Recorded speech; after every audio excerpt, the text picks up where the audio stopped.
Let's talk just for a minute about the phrase, I could care less. You've heard people say it. You may even have said it yourself. But what does it mean when you say, I could care less?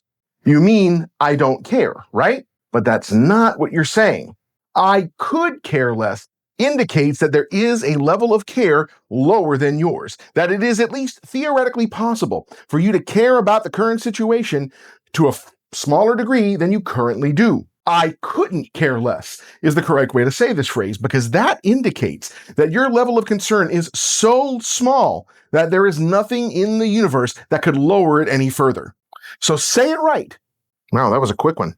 Well, in that case, let's check the comments, because this is the part where somebody will invariably pop into the comments and say something like this. As long as your words are understood by others in the context, then your usage of the word is, in a way, correct. I get comments like this one anytime I make a reel about words and phrases being misused. And it's one of those comments that makes me go,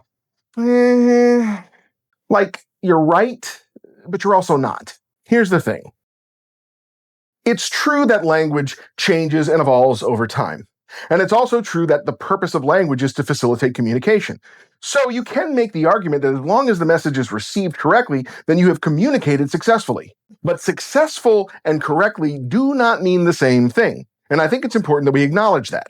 Any living language, any language that is currently used by an existing population will change and evolve. That's true. It'll change as a result of cultural changes, societal changes, technological changes, and any other number of factors that might change the way that a language grows. There's a reason that words pick up definitions that they didn't originally have, or that other definitions fall out of use, or words become archaic.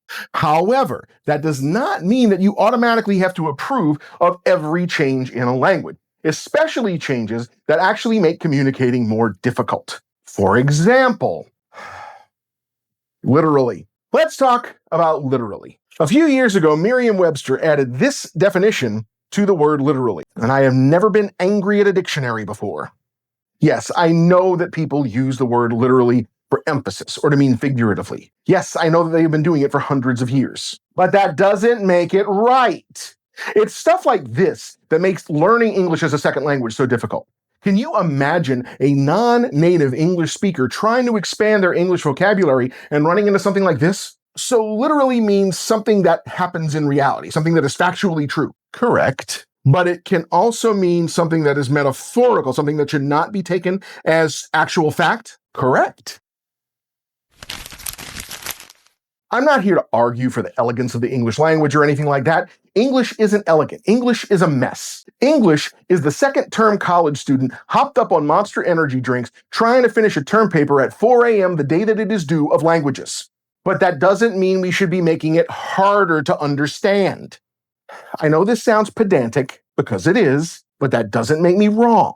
The big thing I want you to know is that I make these videos for quick little pieces of information and entertainment. I'm not out here to shame anybody. I'm not here calling anybody dumb, because that's not what dumb means either. The original definition of dumb was incapable of speech or mute. And yet people started to conflate it with being unintelligent because they saw somebody who did not speak as being unintelligent, which is pretty ignorant if you ask me. And that's stupid.